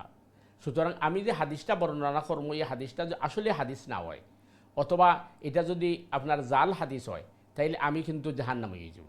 এর কারণে আমি 100% শিওর না হওয়া পর্যন্ত আমি হাদিস বর্ণনা করতাম না। তবে হ্যাঁ, কেউ যদি 100% শিওর ইয়ে জানো যে হাদিসটা সহি, এই হাদিসটা অথেন্টিক, এটা আরেকজনের সাথে আলোচনা করেন, এটা করার সুযোগ আছে। উদাহরণস্বরূপ যেমন আমরা জানি কিছু হাদিস আছে, যেমন খাইরুকুম মান তাআল্লামাল কুরআন ওয়া আল্লামা, এই হাদিসগুলো হলো কমন হাদিস, এগুলো আমরা সবাই জানি। সুতরাং একজনে যদি এই ধরনের হাদিস অন্যজনের আপনার শেয়ার করেন, এটা গুনাহ নাই। কিন্তু আমি অন্য জায়গায় দেখিয়ে হাদিসে শেয়ার করিলে হাদিস বর্ণনা করা যদি এটা হাদিস না হয়, তাইলে আমি গুনাহগারে যাব। এবং সহি মুসলিমের ভূমিকার মাঝে ইমাম মুসলিম রহমতুল্লাহ আলাইহি হাদিসও আনছেন। আল্লাহ রসুল সাল্লাল্লাহু আলাইহি ওয়াসাল্লামে কইছেন যে কোনো কথা শোনা মাত্র প্রচার করা এই মিথ্যা কথার লাগি যথেষ্ট। মানে আমি এটা ভেরিফাই করলাম না, আমি শোনা মাত্রই শেয়ার করে দিলাম, এটাই মিথ্যা কথার লাগি যথেষ্ট। একই কথা কিন্তু সূরা হুজরাতের মাঝে হওয়া হয়েছে, ইয়া আইয়ুহাল্লাযীনা আমানু ইন জাআকুম ফাসিকুম বিনাবাইন ফাতাবায়ানু, যে হে ইমানদার হল তোমরা কোনো ফাসিকে কোনো সংবাদ লইয়া আইলে এটারে তোমরা প্রচার করিও না, কারণ এটা প্রচার করা এটা কবিরা গুনাহ। তো এইভাবে আমি মনে করুগা ওই হাদিস পাইলাম আর শেয়ার করে দিলাম, আসলে হাদিস এটা সহি না সহি না, বা এটা হাদিস কি না আমি জানি না, এটা কিন্তু বড় ফিতনা। আল্লাহ আমরা হেফাজত করুক। 2 নম্বর যে বিষয়টা আপনি কইছেন যে জামাত, যে আপনি তাবলিগ জামাত কইছেন, আমরা কোনো জামাতরে আমরা নাম উল্লেখ করতাম চাই না, যে কোনো জমাত বা যে কোনো দল হোক, যে কোনো জমাত হোক বা যে কোনো দল হোক বা যে কোনো গ্রুপ হোক, প্রত্যেকটা দল, গ্রুপ অথবা ব্যক্তি, এই ব্যক্তি অথবা এই দল অথবা এই গ্রুপ যদি আল্লাহ রসুলের অনুগত থাকে তাইলে তাহলে অনুসরণ করা যাইব। যদি তান মানে কোনো কথা, তান কোনো কাজ, তান কোনো কর্ম যদি আল্লাহ রসুলের এই আপনার বিধানের বাহিরে যায় কি, তাইলে এটা গ্রহণ করা যাইতো নাই। সবচেয়ে বড় মাপকাঠি হইল ওইটা যে আমরা আল্লাহ রসুলের অনুগত কিনা দেখতে হইব। কোরআন আল্লাহ কইছেন ইয়া আইয়ুহাল্লাযীনা আমানু আতিউল্লাহ ওয়া আতিউর রাসূল ওয়া উলিল আমরি মিনকুম, হে ঈমানদারগণ তোমরা আল্লাহরে অনুসরণ করো, আল্লাহর রসুলরে অনুসরণ করো শর্তহীনভাবে, কোনো শর্ত নাই। আল্লাহ যা কইছেন মানতে হইব, রসুলে যা কইছেন মানতে হইব। ওয়া উলিল আমরি মিনকুম, এবং তোমরা নেতৃস্থানীয় আলেম উলামা লিডার যারা আছে এরা অনুসরণ করো। এরা যখন অনুসরণ করবো 3 নম্বর হইয়া, তখন আমাদের শর্ত সাপেক্ষ অনুসরণ করতে হইব। যতক্ষণ পর্যন্ত এই দল, এই গ্রুপ অথবা আলিম তাই যদি আল্লাহর রসুলের অনুগত থাকেন তাইলে তাহলে আমরা অনুসরণ করবো, যদি অনুগত না থাকেন তাইলে আমরা তাহলে অনুসরণ করতাম নাই। এবং এর সহজ উদাহরণ হলো আমরা যে আলোচনা করলাম, নামাজ বা সালা এটা শুধু এবাদত নাই, এটা কিন্তু জীবনের শিক্ষা। এর কারণে আপনি দেখবা আমরা নামাজও শিক্ষা দেওয়া হয়েছে, ইমাম সাহেবের অনুকরণ করা ফরজ, কিন্তু ইমামে যদি ভুল করিলেন অনুসরণ করতে পারতা নাই, তাহলে লোকমা দেওয়া লাগবো। তো ঠিক একইভাবে যে কোনো দল, যে কোনো জমাত বা যে কোনো গ্রুপ বা যে কোনো ব্যক্তি, আমি যদি আমার কথাগুলো যদি আল্লাহ রসুলের অনুগত হয় তাইলে এটা গ্রহণযোগ্য, যদি আমার কথার আল্লাহ রসুলের অনুগত না হয় তাইলে এই কথা গ্রহণযোগ্য না, এটা ডাস্টবিন ফেলাই দেওয়া হইতো। তো কারণ শর্তহীনভাবে শুধু আল্লাহ রসুলকে ফলো করা লাগবো। আর আল্লাহ রসুল বাদে এই যত বড় আলিম হৌকা, ফির হৌকা, শেখ হৌকা অথবা যে কোনো দল হৌকা, তান্ডে অন্ধভাবে ফলো করা যাইতো না, ব্লাইন্ড ফলো করা যাইতো না। এই জিনিসটা যখন আমরা জানিলিমু তখন দেখা যাইব আমরা আর বিভ্রান্ত হইতাম নাই।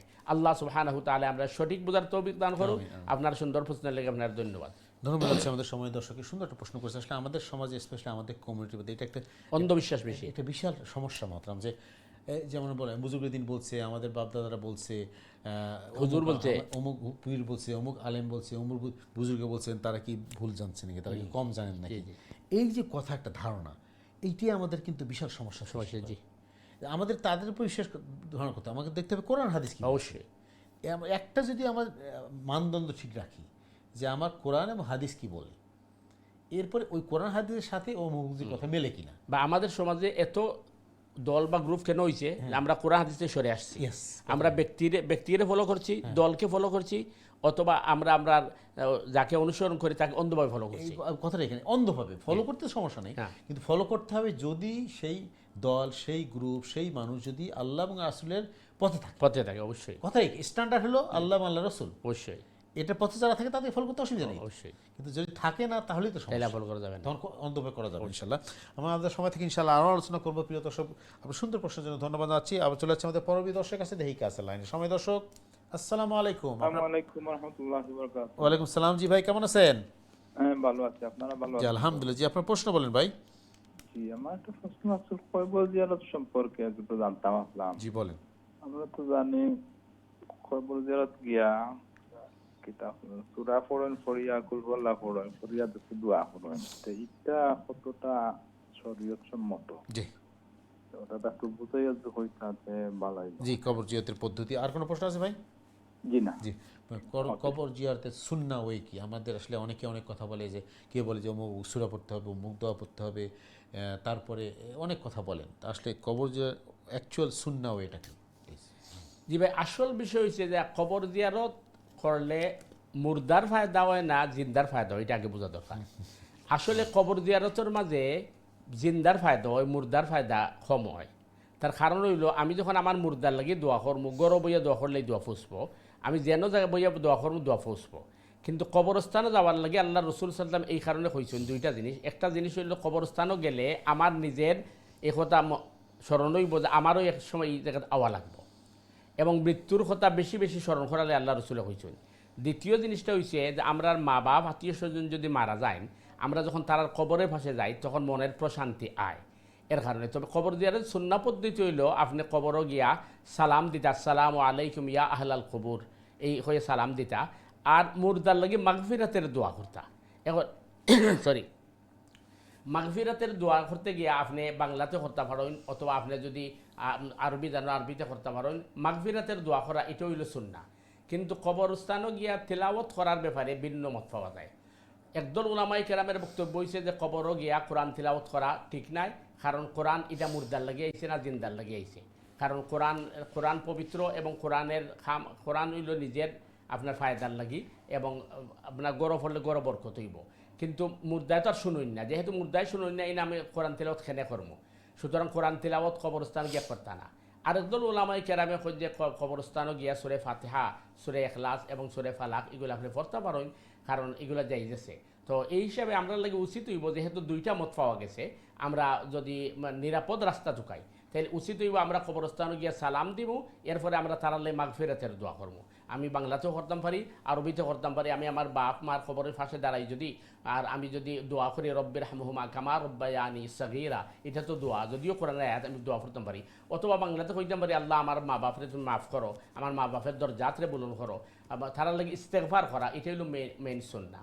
আশা করি ক্লিয়ার আছে ইনশাআল্লাহ। আর জিনিসটা আমরা বোঝা দরকার এই কারণে যে জানাজার মধ্যেও কিন্তু আমরা তিলাওয়াত করি না। যেখানে জানাজার তিলাওয়াত নাই, এখানে কবর গিয়ে তিলাওয়াত কীভাবে থাকবো? এই হিসেবে কবর গিয়ে স্থান গিয়ে তিলাওয়াত না করাটা হইল উত্তম। মাগফিরাতের দোয়া করা, ইস্তেগফার করা। আল্লাহু আ'লাম বিসসাওয়াব। আমি ধন্যবাদ আমাদের সময় রেগুলার দর্শক সুন্দর প্রশ্ন করেন। আসলে সমস্যাটা কি মহতরাম, যে আমাদের সমাজে কিছু ট্র্যাডিশন, এইটা আমাদের প্রবণতা এখানে তৈরি হচ্ছে কি, যে আমরা দেখে আসছি একটা জিনিস প্র্যাকটিস করতেছে, আমাদের পূর্বপুরুষরা করে আসছেন, কিন্তু এটা আসলে সঠিক ইসলামী ওয়ে কি না, শরিয়াকে সাপোর্ট করে কিনা, বা এটা কোনো বেদাতের মধ্যে পড়ে কিনা, বা এটা আসলে ইবাদত কিনা, এইটাকে বোঝার জানার কোনো চেষ্টা আমরা করি নাই, চেষ্টা নাই, এবং এই জ্ঞানটাও আমাদের অনেকের কম। সমস্যা হচ্ছে এখানে, এই জন্য আমাদের কনফিউশন তৈরি হয়। আমরা কনফিউজ হয়ে যাই আসলে কথা ঠিক করবো কি করবো না, মানুষ তো করে, খারাপ কি, কবরে যে একটু দোয়া দুধ করলাম, কোরআন তেলাওয়াত করলাম, এবং আমি দেখবেন অনেক জায়গাতে মানে কবরের সামনে বসে কোরআন শরীফ নিয়ে বসে এটা আছে। বা আমাদের সমাজে আপনি যেটা বলছেন, ইমাম সাহেবকে ভাড়া করে নিয়ে যাওয়া হয়, সবাই ওরা তো ভাড়া করে নিয়ে যাওয়া হয় ইমাম সাহেবকে বা হুজুরদেরকে, ওরা কবরে জিয়ারত করবে, এরপরে ওদেরকে খাওয়ানো দাওয়ানো হয়। তো এগুলো তো মানে আমরা ট্র্যাডিশন আমরা বানাইছি, এটা তো রসুল থেকে প্রমাণ। আমরা আসলে সুন্দর প্রশ্ন ছিল, আমরা চেষ্টা করবো একটু আলোচনা করার জন্য। আসলে আমাদের অনেক জিনিস জানা দরকার, যদি স্বল্প সময় আমরা চেষ্টা করি কিছু কিছু জিনিস বিশেষ যেটা ইম্পর্টেন্ট আমাদের জীবনের চলার সাথে রিলেটেড। এই জন্য আমরা বলি প্রিয় দর্শক, আমরা জীবন ঘনিষ্ঠ জীবনের সাথে রিলেটেড যেগুলো চেষ্টা করি টপিকগুলো আলোচনা করার জন্য। আপনারা অংশগ্রহণ করবেন, প্রশ্ন করবেন, তাতে আমাদের সবাই আমরা উপকৃত হব ইনশাল্লাহ। আমরা আবার আলোচনা করব, পাশাপাশি আপনার প্রশ্ন তো আসেই। তার আগে আমরা ছোট্ট একটি বিরতি যাচ্ছি প্রিয় দর্শকবৃন্দ, বিরতির পর আবারও ফিরে আসবো ইনশাল্লাহ। ততক্ষণ মতো আমাদের সাথেই থাকুন। আসসালামু আলাইকুম রহমতুল্লাহি ওয়া বারাকাতুহু।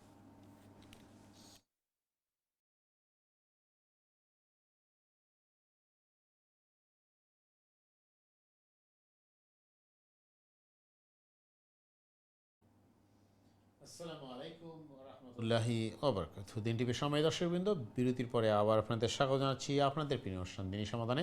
আজকের অনুষ্ঠানের শেষ পর্বে দর্শকবৃন্দ, আপনারা যারা শুরু থেকে আমাদের অনুষ্ঠান দেখছেন, আপনাদের সবাইকে স্বাগত জানাচ্ছি। আমাদের অনুষ্ঠানে উপস্থিত হয়েছেন আজকে আমাদের প্রিয় মেহমান, আমাদের নিয়মিত মেহমান ইমামুল খতিব মোহতারাম মুফতি হাসান নূরী এসব আমাদের গুরুত্বপূর্ণ আলোচনা এবং আপনাদের প্রশ্নের জবাব দেওয়ার জন্য। আমরা আলোচনা করছি সালাহ নিয়ে, পাশাপাশি আমাদের দৈনন্দিন জীবনে চলার পথে যে জিনিসগুলো আমাদের জানা জরুরি, খুবই গুরুত্বপূর্ণ, একজন মুসলিম হিসাবে, ইমানদার হিসেবে আমাদের জানার দরকার, আমরা সেই দিকে ফোকাস করি ইনশাল্লাহ। সে আপনার প্রশ্ন করবেন দয়া করে সশিস লাইনে 0235150783 দিচ্ছি তা নাম্বার, অথবা যেন ইমেল করতে চান ইমেল করবেন সংক্ষিপ্ত আকারে দিনী সমাধান @gmail.com এসেছে। মাত্র আমরা দর্শকদের প্রশ্নে যাবো, তার আগে আমাদের অনলাইনে একটা প্রশ্ন আমাদের নেওয়া দরকার। আমাদের এক ভাই জামান প্রশ্ন করছেন যে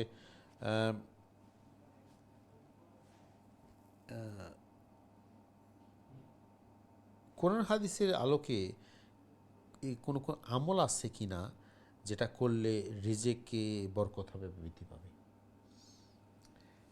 জি জামান ভাই, আসলে ওই কোরআন হাদিসের মধ্যে এমন কোনো আমল আছে কিনা যেটি রিজিকের মধ্যে বরকত হবে, এটা তো অবশ্যই আছে। কিন্তু কোরআন এবং হাদিসের সবচেয়ে বড় কথা হচ্ছে যে আস-সাইয়ু মিন্নি ওয়া ইতমামু মিনাল্লাহ, চেষ্টা আমরা চালিয়ে যেতে হবে। চেষ্টা চালিয়ে যাওয়ার পর আল্লাহর উপর তাওয়াক্কুল করতে হবে।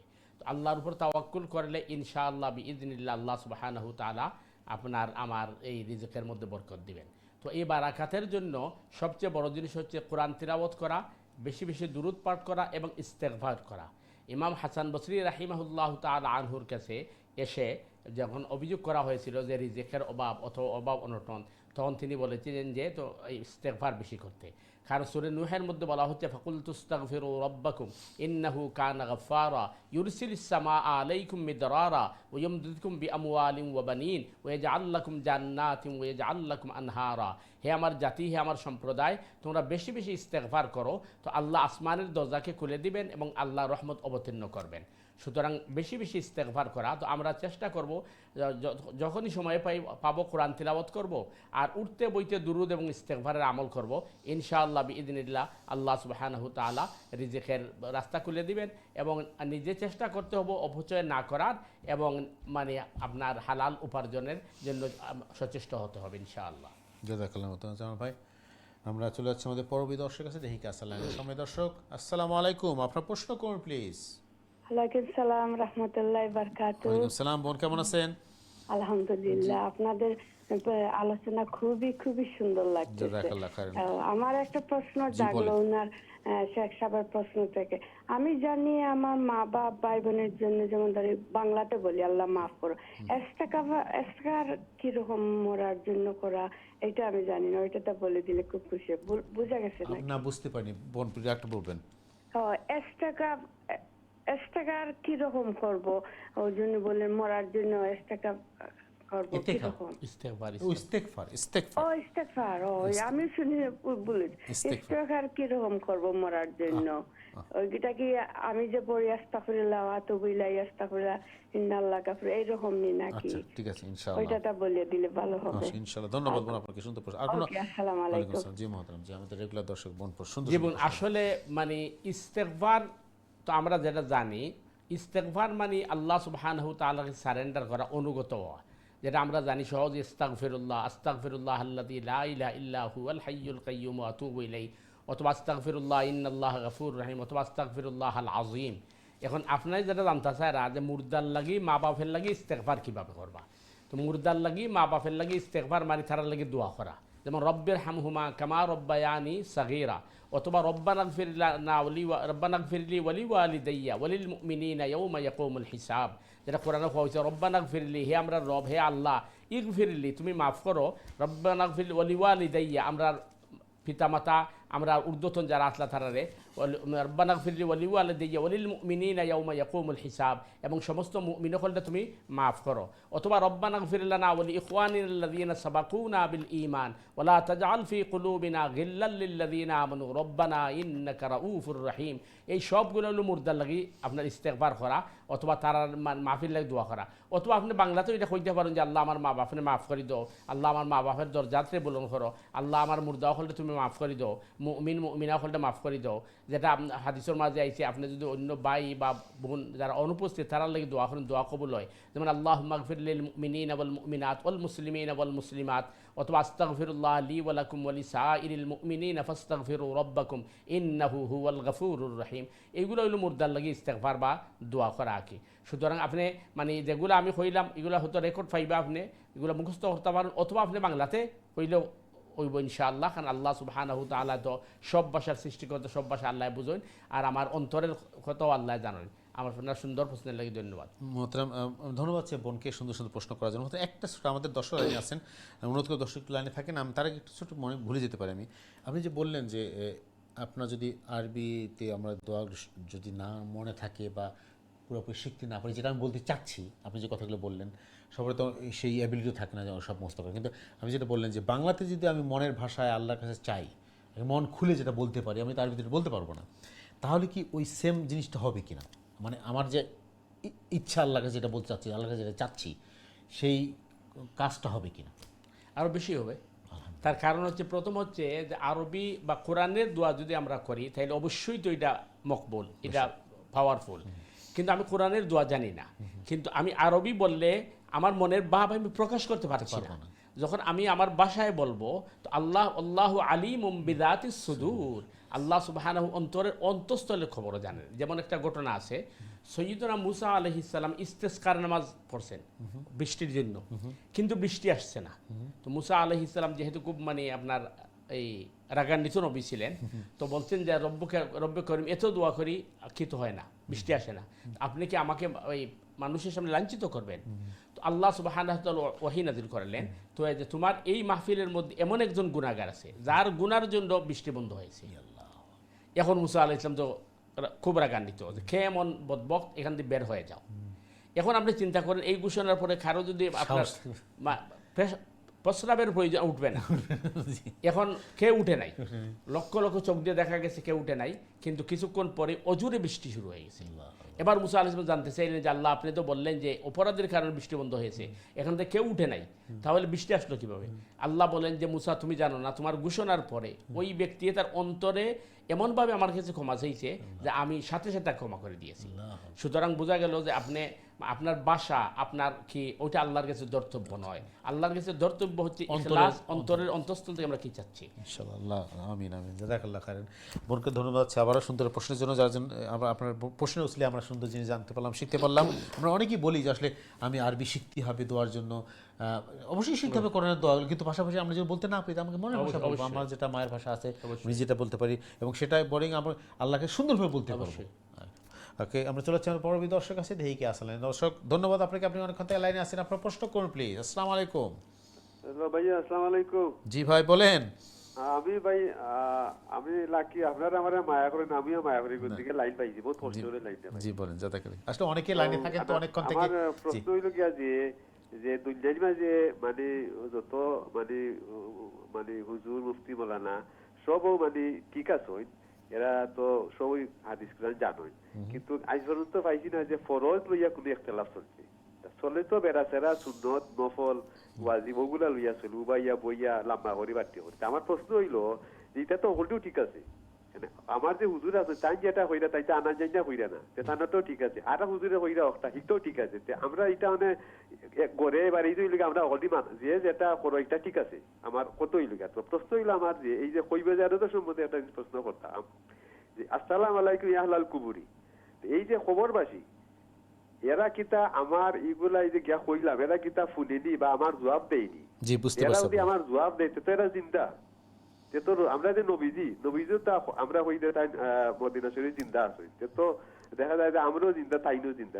অন্য মাঝে তো আমি একটু কনফিউজ আছি যে আমি গিয়া কইলাম আসসালাম এলা কুবুরি, তো এই কিতাব শুনুনি জবাব দেয়নি, আই যদি ফোনও জবাব দেই তো নবীজি সমান হয়ে গেল, তা আমরা নবীজি সমান হয়ে গেলাম। আপনার প্রশ্ন একদম ক্লিয়ার ভাই, মিয়া ভাই, ধন্যবাদ আপনাকে এই সুন্দর প্রশ্নের জন্য, জাযাকাল্লাহ খাইরান। এবং আপনি যে প্রশ্নটা করেন আসলে আমরা এই প্রশ্নটার যোগ্য না, আমরা আপনার অনুষ্ঠান দেখেন, আপনার অনুষ্ঠানে প্রশ্ন করেন, মতামত দেন বলেই আমাদের অনুষ্ঠানটার সার্থকতা, এবং আমাদের উদ্দেশ্য হলো আমরা সবাই মিলে দিন কি বুঝবো, দিনকে শিখবো। মহতরমের কাছে এই জন্য অনুরোধ করি আল্লাহ তাকে হায়াত দান করুন, এবং আমরা তার কাছে আরও জিনিসগুলো শিখতে পারি আমাদের নিজের সুবিধার জন্য, কারণ আমাদের জানার অনেক স্বল্পতা রয়েছে, আমাদের জানার মধ্যে ভুল রয়েছে, আমরা এগুলো শিখে আমাদের সঠিকভাবে আমাদের জীবনকে পরিচালনা করতে পারলে আমাদের সবাই তৈরি করুক। মহতরম জি প্লিজ। জি ভাই, আসলে মানে আপনার মানে খুব সুন্দর এবং তাত্ত্বিক প্রশ্ন। প্রথম বিষয় হলো যে কবরের মধ্যে যারা আসন এরা জীবিত না মৃত। আসল বিষয় হলো কবরের মধ্যে তো কেউ জীবিত নাই, কারণ মানুষ মারা যাওয়ার পরে তার বডি ফসিয়া গলিয়া মাটি গিয়েছে, এখানে তো কবরের উপরে কবর হয়। সুতরাং মানে এরা কেউ কবরের মধ্যে নাই, বডিও আছে নাই, এরা দিতাও নাই, যার কারণে কোরআনে কারিমে কইছে ইন্নাকা লা তুসমিউল মাউতা ওয়ালা তুসমিউস সুম্মাদ দুআ, যে তোমরা যখন কি করো মৌতা হলে তোমরা এই দোয়া বা তোমরা এইগুলা শুনে না, কারণ তারা শ্রবণ শক্তি নাই। শুনতে হইলে আপনার খান লাগে, মারা যাওয়ার পরে তো আর বডি নাই। কিন্তু বিষয়টা হইল যেহেতু সমস্ত মুমিন হলে রূহরে আলা ইল্লিনের মধ্যে রাখি দেওয়া হয়েছে, তো ইল্লিনের মধ্যে রাখি দেওয়ার কারণে ফিরিস্তা হলে আপনার সালাম আপনার দোয়া ফিরিস্তা হলে নেয়া ইল্লিনের মধ্যে পৌঁছায়। আর রসুল করিম সাল্লাল্লাহু আলাইহি ওয়াসাল্লামের বিষয় আলাদা, যেহেতু রসুল করিম সাল্লাল্লাহু আলাইহি ওয়াসাল্লাম সৃষ্টি জগতের শ্রেষ্ঠ, সুতরাং রসুল করিম সাল্লাল্লাহু আলাইহি ওয়াসাল্লাম আপনি যারা কইছেন তাইলে তো শুনুন, যদি রসুলের সমান হয়ে গেলে এটা ভুল ধারণা। রসুল সাল্লাল্লাহু আলাইহি ওয়াসাল্লাম নবীও হলেন সর্দার। আর কোরআনে কয় ওয়ালা তাহসাবান্নাল্লাযীনা কুতিলু ফি সাবিলিল্লাহি আমওয়াতা বাল আহইয়াউন ইনদা রাব্বিহিম ইউরযাকুন, যারা আল্লাহর রাস্তায় জিহাদ করিয়া শহীদ হইছেন তারা তোমরা মৃত মনে করিও না, তারা জীবিত এবং তারা আল্লাহর কাছ থেকে রিজিক প্রাপ্ত। তাহলে যে সমস্ত মানুষ সুহাদাও হলাসইন এরা আল্লাহ কিন্তু তারা রিজিক দেরা মানে জান্নাতও যাওয়ার বাদে যে রিজিক দিবা অ্যাডভান্স সুহাদা হলে যাওয়ার। তো নবী রসুল তো ওইলা সুহাদাও হল থেকে মর্যাদাশীল, আর মুহাম্মদুর রসুল্লাহ সাল্লাম এর চেয়ে বেশি মর্যাদাশীল। সুতরাং মুহাম্মদুর রসুল্লাহ সাল্লামের সাথে কোনো মখলুকের সৃষ্টির কম্পেয়ার হয় না। বাকি আমরা যারা আছি আমরা খবরের মাঝে আমরা অস্তিত্ব থাকতো নাই, আমরা সব ফসিয়া গল্লা মাটি হয়ে যাবো, কিন্তু আমরা রুহ থাকবো। এই রুহের মধ্যে ফিরিস্তা হলে নিয়া আপনার পক্ষ থেকে দোয়া দুরুদ ইস্তেগফার পৌঁছাইবা। আশা করি ক্লিয়ার আছে ইনশাআল্লাহ। জাযাকাল্লাহ খাইরান। ধন্যবাদ আমাদের মোহাম্মদ মিয়া ভাইকে আপনার সুন্দর প্রশ্নের জন্য। আসলে সুন্দর সুন্দর প্রশ্ন করেন এবং উনি যে একটু পড়াশোনা করেন, একটু গবেষণা করেন, তার প্রশ্ন থেকে বোঝা যায়। জাযাকাল্লাহ খাইরান, আবার ধন্যবাদ। বর্তমানে আমাদের এক ভাই প্রশ্ন করছেন, না প্রশ্ন একটু দিতে হয়, অনেক গুরুত্বপূর্ণ একটা প্রশ্ন করছেন যে আসসালামু আলাইকুম। ওয়ালাইকুম আসসালাম। প্রশ্নটা হলো যে আমরা তো অনেক গুনাহ করছি ছোট থেকে, বলছি গুনাহ মাপ পাওয়ার জন্য কোনো স্পেশাল দোয়া বা ইবাদত আছে কিনা, একটু যদি জানাতেন কোরআন হাদিস থেকে। জি ভাই, গুনাহ মাপ পাওয়ার জন্য যেটা আপনি বলছেন যে আমরা তো অনেক গুনাহ করছি, আমরা সবই গুনাহগার, সোজা কথা। কারণ আল্লাহ রসুল সাল্লাল্লাহু আলাইহি ওয়াসাল্লাম বলছেন কুল্লু বনি আদম খাত্তাউন, সমস্ত আদমের সন্তান গুনাহগার। সুতরাং মানে গুনাহ যদি আমার স্পেসিফিক গুনাহ আমার জানা থাকে, তাইলে আমি আল্লাহর কাছে, মানুষের কাছে প্রকাশ না করিয়া আল্লাহর কাছে আমি গুনাহ উল্লেখ করে আমি আল্লাহ সুবহানাহু ওয়া তাআলার কাছে ক্ষমা চাইব যে আল্লাহ আমি না বুঝিয়া বা শয়তানের দুকাত করিয়া গুনাহ করছি, আল্লাহ তুমি মাফ করে দাও। এটার যখন আমি ইখলাসের সাথে আন্তরিকতার সাথে কইমু, তাইলে অবশ্যই আল্লাহ সুবহানাহু ওয়া তাআলা হইছেন যে 1000 বার গুনাহ করিয়া যে আমার বান্দা ফিরিয়ে আমি তার মাফ করিয়ে দিব। এবং কোরআনে কারীমের মধ্যে আল্লাহ সুবহানাহু ওয়া তাআলা ইরশাদ করছেন সরি ইল্লা মান যালামা সুম্মা বাদদালা হুসনাম বা'দা সুইন ফাইন্নী গাফুরুর রহিম, যে আমার বান্দা অথবা বান্দি তার উপরে জুলুম করে দিয়েছে, গুনাহ করছে, অপরাধ করছে, কিন্তু এরপরে এর চেয়ে বেশি ভালো কাম করে দিয়েছে, আমি আল্লাহ তার গুনারে পরিবর্তন করিয়া নেকি দিব দিয়ে দিলাম। সুতরাং আমরা লাগে উচিত আমরা বেশি বেশি আপনার নফল ইবাদত, জিকির, আজকার, তাসবিহ, তাহলিল এগুলো করতাম। এরপরে 2 নম্বর হলো ইস্তেগফার বেশি করে করতাম, যেমন আস্তাগফিরুল্লাহ ইন্নাল্লাহ গাফুরুর রহিম। এছাড়া হাদিসের মধ্যে আইছে যে সাইয়্যিদুল ইস্তেগফার, অর্থাৎ ইস্তেগফার হলেন নেতা। এই সাইয়্যিদুল ইস্তেগফার যে মানে মাগরিব বাদে একবার পড়বা অথবা ফজর বাদে একবার পড়বা, হাদিস আইছে এই মানুষ যদি রাত্রে মারা যায়, দিনও মারা যায়, তাহলে জান্নাত তার লাগি ওয়াজিব। তো এই সাইয়্যিদুল ইস্তেগফার হলো আল্লাহুম্মা আনতা রাব্বি লা ইলাহা ইল্লা আনতা খালাকতানি ওয়া আনা আবদুকা ওয়া আনা আলা আহদিকা ওয়া ওয়াদিকা মাসতাতাত আউযু বিকা মিন শাররি মা সানাতু আবু লাকা বিনি'মাতিকা আলাইয়া ওয়া আবু বিযামবি ফাগফিরলি ফাইন্নাহু লা ইয়াগফিরুয যুনুবা ইল্লা আনতা। তো আমরা যারা সাইয়্যিদুল ইস্তেগফার জানা আছে আমরা চেষ্টা করব পড়ার লাগে, আর যারা জানা নাই আপনি বিভিন্ন মানে আপনি যদি অনলাইনে সার্চ দেন ফাইলিবা সাইয়্যিদুল মুখস্থ করা দরকার। আর এছাড়া এগুলা যদি আমার জানা নাওই থাকে, আমি আমার অন্তরের অন্তঃস্থল দিয়ে আল্লাহর কাছে যখন আমি মাফ চাই, অনুসূচনা করবো এবং আমি ছোট করবো আল্লাহর কাছে, আল্লাহ অবশ্যই মাফ করে দেবেন ইনশাআল্লাহ। আল্লাহ সুবহানাহু ওয়া তাআলা আমার প্রত্যেকের মাফ করুক। আমিন। জাযাকাল্লাহ খাইরান। আমাদের আরেকটা বোন রেশমা সুন্দর একটা প্রশ্ন করছেন যে ওকে, মহিলাদের সালাতের সময় তাদের পা ফিট কি কভার করতে হবে কিনা, সালার সময় মহিলাদের পা যেটা আছে ফিট আর কি, পায়ে পাতা, এটা কভার করতে হবে কিনা? জীবন আসলে মহিলাদের নামাজের সময় তাদের মানে আপনার ফিট বা পা যেটা আছে পায়ের নিচের অংশ কভার করতে হবে কিনা, উত্তর হলো যে কভার করে নেওয়া ভালো। কিন্তু আপনি কভার করার পরেও অনেক সময় তো বের হয়ে যাবে, যেমন সুইজার গেলে বের হয়ে যাবে, তো এটা নামাজ নষ্ট হবে না। কারণ হচ্ছে মানে কোরআনে বলা হচ্ছে ইল্লা মা যাহারা মিনহা, যেগুলো স্বভাবত বের হয়, যেমন কবজিটা কিনে ওই সাইড এবং পায়ের ঘন্টাটা কিনে নিচ সাইড, এগুলো স্বভাবত বের হয়ে যায়। সুতরাং এগুলো যদি বের হয়ে যায় গুনাহগার হবেন না। তবে উত্তম হবে আপনি মানে বোরকা অথবা যে কাপড় দিয়ে নামাজ পড়বেন ওইটা যদি পা ঘুরে রাখেন তাহলে উত্তম হবে, এবং এটি উত্তম আশা করি। কিন্তু স্বভাবত যদি আপনার মনে করেন হয়তো আপনি নামাজ আদায় করছেন কিন্তু আপনার পায়ের ফিট ঘুরছে না, এই অবস্থায় নামাজ পড়লে নামাজ আদায় হয়ে যাবে, তবে ঘুরে রাখাটা উত্তম। ওটার মধ্যে ফেস জি ফেস যদি ফেসের ব্যাপারে না, ফেস তো ঘুরতেই পারবে না, ফেস ঘুরলে হারাম, নামাজের সময় ফেস ঘোরা যাবে না কোনো অবস্থায় কোনো কারণ। আচ্ছা বোনের দ্বিতীয় প্রশ্ন হলো খুব ইম্পর্টেন্ট, বলছে যে আমাদের বাচ্চাদের মেয়ে বাচ্চাদের কত বয়স, কোনো বয়স সীমা আছে যখন থেকে তাদেরকে পর্দাটা করতে হবে? জীবন আসল বিষয় হচ্ছে আল্লাহ রসুল সাল্লাল্লাহু আলাইহি ওয়াসাল্লাম ইরশাদ করেছেন যে মুরু সিবিয়ানাকুম ইযা বালাগা সাবআ সিনিন, যখন তোমাদের সন্তান ছেলে হোক মেয়ে হোক, যখন তারা এই আপনার 7 বছরের হবে, তখন তোমরা নামাজের প্রশিক্ষণ দাও। আর 10 বছর হলে তাদেরকে তোমরা নামাজের জন্য শাসন করো এবং বিছানা পৃথক করে দাও। এই হিসাবে মনে করেন যদি মেয়ে হয়, তো মেয়ে যখন তার পিরিয়ড স্টার্ট হবে তখন তাকে অ্যাডাল্ট ধরতে হবে, তখন থেকে তার জন্য পর্দা ফরজ।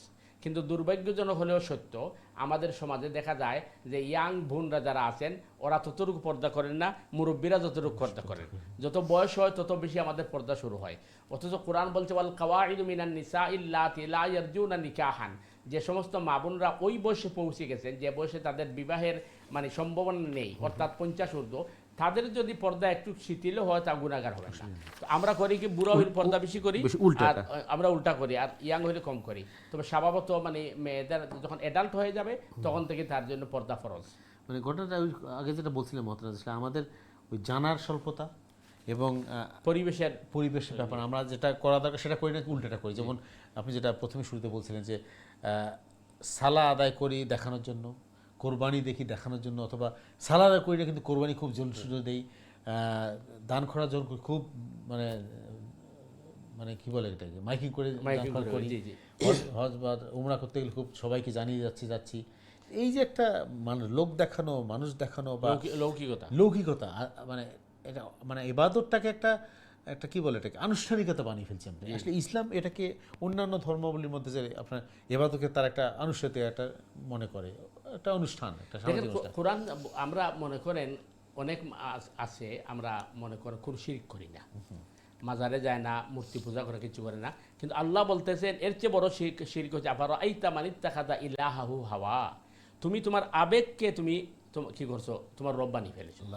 আমার মন যা চায়, মানে আমার মনের ইচ্ছাটা, হ্যাঁ আমি ওইখানে দেখলাম না যে আল্লাহ কি চায়, আমি আমার মনের ইচ্ছা নাকি আমি আমার মনকে, আমার নিজের কি বলে এটাকে ইচ্ছাটাকে, ওইটাকে আমি রব বানাই ফেলছি, রব বানাই সেটা যা চাচ্ছে সেটাই করতে। এই জন্য কোরআন মুসা আলাইহিস সালামকে আল্লাহ বলছেন যে তুমি তোমার এই রিপু বা তোমার যে মন চায় এটারে তুমি রব বানিও না।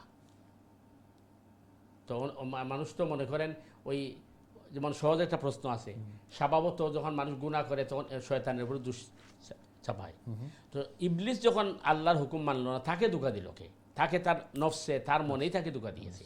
সুতরাং সবচেয়ে বড় শয়তান তো হচ্ছে আমাদের মনের ভিতরে যে মানে কি বলে ইচ্ছা বা কুমন্ত্রণা, এটাই তো আমাদের ভুল পথে পরিচিত করে, আমাদের যে অন্যায় আমরা করি, অহংকার এবং জেলাসি তৈরি হয়, এবং মানুষের প্রতি মানুষের যে ঘৃণা, বিদ্বেষ এবং অন্যের ক্ষতি করা, অন্যের প্রতি জুলুম করা, এগুলো সব এখান থেকে আসে। অবশ্যই।